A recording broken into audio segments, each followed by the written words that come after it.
Magandang araw po sa inyo. Nandito naman tayo sa bayan ng Tanay, Rizal. So, ito yung property nandito sa aking kaliwa. Tapos, tabing kalsada po ito. Of course, hindi mawawala yung linya ng kuryente at linya ng tubig dito. Mamaya mga ka-farmlat, ipapasukin ko po yung loob nito para makita ninyo yung ganda ng property na ito. At bago po ako magpatuloy mga ka-farmlat, huwag niyo po sanang kalimutan mag-subscribe at pindutin na rin ang notification bell para lagi po kayo nauna sa tuwing mag-a-upload po kami ng mga bagong videos. At ngayon mga ka-farmlat, nandito na po ako sa tapat ng lote po na ito. And yan, nakikita nyo may imbakan po sila ng tubig. Yan, may linya ng kuryente. Then bababa po ako mamaya para makita po ninyo kung ano pa yung itsura ng lupa po na ito. At ito na nga mga ka-farmlat, at nakikita ninyo yung magandang klase ng lupa po na ito. Mayroon na rin po itong bahay. Ayan, tapos sa baba mayroon pa rin pong dalawang bahay. So napakadami pong fruit bearing trees nito mga ka-farmlat. Talagang kung sino po yung makakabili nito ay talagang panalo po dahil sa dami ng mga nakatanim dito. Mamaya ipapakita ko din sa inyo yung ibang mga parte ng lupa na ito para may idea po kayo kung gaano po kaganda ito. Etong farm na to meron pong sariling ilog sa loob ng property.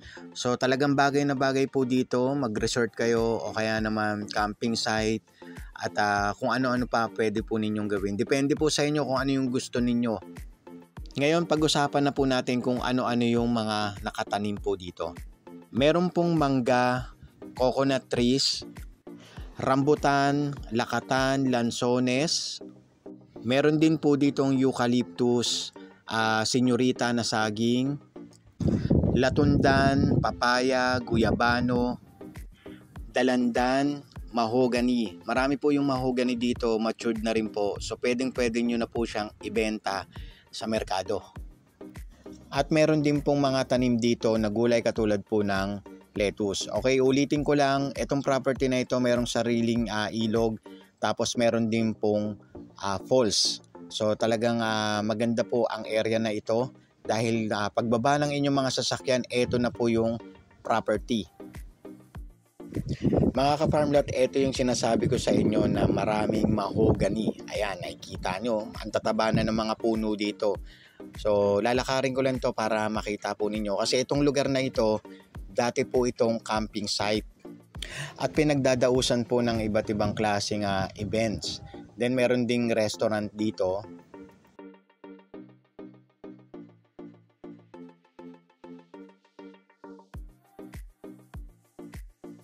Dito naman po sa area na ito ay taniman naman nila ng gulay. So dun sa dulo nito meron pong ilog nga po sa loob ng property. Then yung falls nga sinasabi ko sa inyo ay medyo malayo lang po pero sakop pa rin po ng property ng may-ari ng lugar po na ito. Tignan nyo po itong puno ng papaya, ang laki. So ibig sabihin mataba po ang kanilang lupa dito. Then yung mga naaani po nila katulad po ng mga gulay, yung lettuce po ay naibebenta po nila sa merkado. And of course, sariwa po yung hangin at napakaganda po ng ambience dito, tahimik at marami kayong pwedeng gawin sa lupa po na ito. Ngayon pag-usapan na po natin mga ka-farmlat, ang total area nito ay 8 hektarya, TCT title.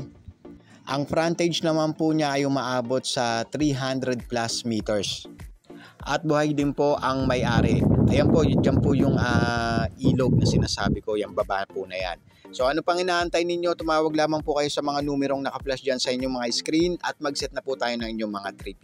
Maraming salamat po sa inyo mga ka-farmlat. Have a nice day po.